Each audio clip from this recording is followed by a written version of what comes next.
Hi, welcome back to Focal Point AFR Talk. 888-589-8840 is the number to call. If you'd like to jump in, join the program, join the conversation, you can call us at 888-589-8840. And just to close the loop on our conversation about Ukraine, interesting leaked telephone conversation between a member of the EU and somebody in the Ukrainian government. Remember that the Ukrainian parliament basically impeached or dismissed their president or prime minister. I'm a little fuzzy on what his title was, Yanukovych or whatever his name is. And so he was removed or kind of deposed by the parliament, and some other people took over control of the Ukrainian government. Now, the Russians are saying that that government is illegitimate. The Ukrainians are saying that this parliament in Crimea is illegitimate. And so this referendum that they're going to have in 10 days, that's illegitimate because they've got no authority to order that. And I honestly, I'll tell you, I'm just confused, frankly, by the whole thing. It's a little difficult to sort out fact from fiction there, identify who the good guys are and who the bad guys are. Now, in the process of all of this, a phone conversation was leaked from a member of the European Union, some bureaucrat in the European Union, and somebody who's in the government of Kiev, and it's been verified that this was a legitimate, that this is an authentic recording of this telephone conversation, and this is part of what makes the whole thing confusing. This telephone excerpt from this telephone conversation seems to indicate that some in the government of Kiev were responsible for these sniper attacks. Remember, you had these sniper attacks when this whole thing first broke out. People on both sides were getting shot, and now the evidence is surfacing that perhaps this new government of Kiev had something to do with it. Here, the audio is not high quality, so you'll have to listen very carefully, but here is a conversation between somebody from the government of Ukraine and this bureaucrat from the European Union. Let's listen.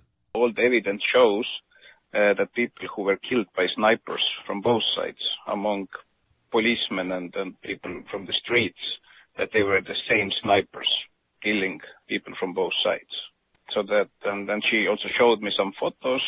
She said that as medical doctor, she can, say that it is the same handwriting, the same type of bullets, and it's really disturbing that now the new coalition, that they don't want to investigate what exactly happened, so that there is now stronger and stronger understanding that behind snipers, it was not Yanukovych, but it was somebody from the new coalition.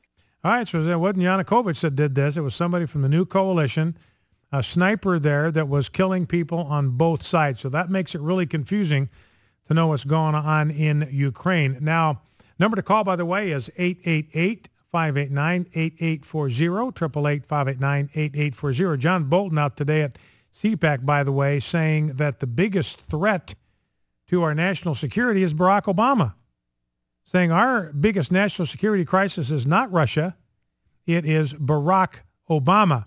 That's what John Bolton said today. And remember, he also said, or maybe this was... maybe it was Ralph Peters that said this, that the difference between Putin and Obama is that Putin believes in Russia and Obama does not believe in America.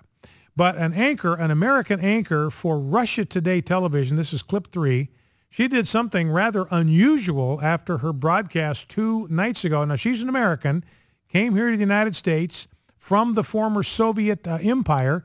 She's been working as an anchor for Russia Today television. Here's what happened at the end of her telecast on Tuesday night. Last night, RT made international headlines when one of our anchors went on the record and said Russian intervention in Crimea is wrong.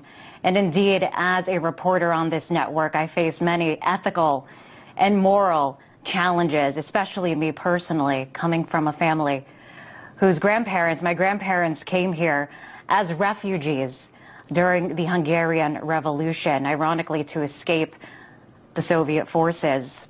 I have family on the opposite side, on my mother's side, that sees the daily grind of poverty, And I'm very lucky to have grown up here in the United States. I'm the daughter of a veteran. My partner is a physician at a military base where he sees every day the first-hand accounts of the ultimate prices that people pay for this country. And that is why personally I cannot be part of a network funded by the Russian government that whitewashes the actions of Putin. I'm proud to be an American and believe in disseminating the truth. And that is why, after this newscast, I'm resigning. So she knows the power from her own personal history of the tyranny and the oppression of the Russian government. Her family came to the United States to get away from that. Russia, which owns and manages and operates Russia Today television, says, I got to resign at the end of this broadcast. Now, here's Hillary, clip 4. She made a comparison between Putin and Hitler, and then she got so much flack for that, she tried to clarify. And here's how she clarified her analogy between Putin and Hitler. Clip 4. Said yesterday is that the claims by President Putin and other Russians that they had to go into Crimea and maybe further into eastern Ukraine because they had to protect the Russian minorities.